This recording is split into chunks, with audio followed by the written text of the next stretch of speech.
Bonjour à tous, au menu Sébastien Loeb survole Pikes Peak, Hamilton défie la RAF et un tour à bord de la Jaguar CX-75. Avant cela, le sommaire d'Auto Plus.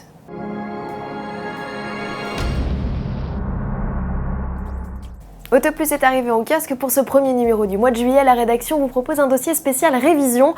Nos journalistes vous livrent leurs astuces pour effectuer vous-même un contrôle minutieux de votre auto sans passer par la case garage. Également au sommaire, les radars mobiles. Faut-il en avoir peur? Auto Plus vous éclaire.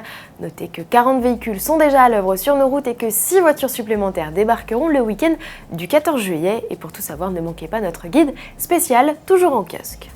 Les radars, Sébastien Loeb les a affolés ce 30 juin dans le Colorado. Le nonuple champion du monde des rallyes a parcouru les 20 km menant au sommet de la montagne de Pikes Peak à 145 km/h de moyenne. L'Alsacien, au volant de sa 208 T16 de 875 chevaux, n'a fait qu'une bouchée de la mythique course de côte à laquelle il participait pour la première fois. Avec un chrono de 8 minutes, 13 secondes et 878 millièmes, il atomise de plus d'1 minute et demie le record de l'épreuve jusque-là détenu par l'Américain Race Millen. C'est le premier pilote à passer sous la barre des 9 minutes. Millen et sa Genesis hybride ont beau avoir amélioré leur temps, ils terminent cette course vers les nuages à la deuxième position avec un chrono de 9 minutes, 0,2 secondes et 192 millièmes. Un autre pilote français monte sur le podium, c'est Jean-Philippe Dérault qui a hissé sa Mini Countryman sur la troisième marche du podium. Déception en revanche pour Romain Dumas, troisième, Frenchy engagé dans la catégorie Unlimited. Pourtant deuxième en qualification, son proto normal lui aura fait faux bond en début de course, il est contraint à l'abandon.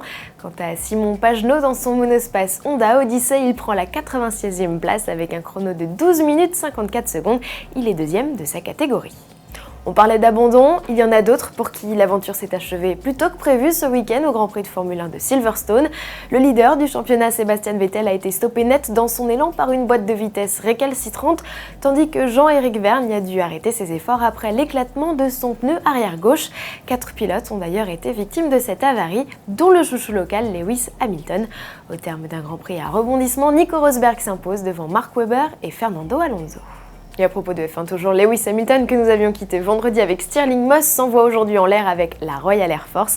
Le pilote anglais s'est offert quelques sensations fortes à bord d'un avion à réaction, avant de le défier sur le tarmac de l'aéroport au volant de sa Mercedes.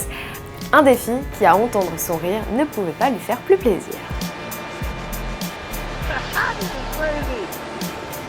Pour finir de l'action toujours, prenez place à bord du concept CX-75 de Jaguar. Si ce proto aux lignes à couper le souffle ne sera jamais produit, cela ne sous-entend pas obligatoirement qu'il finisse sa vie entre les quatre murs d'un musée. D'ailleurs, un journaliste anglais a été convié à essayer le proto hybride de 860 chevaux. Et au gré de son essai, où l'on profite de la sonorité du bolide, il a réussi à glaner quelques informations. Une pourrait particulièrement intéresser les plus collectionneurs d'entre vous puisque les protos pourraient être mis prochainement aux enchères. À suivre et à demain.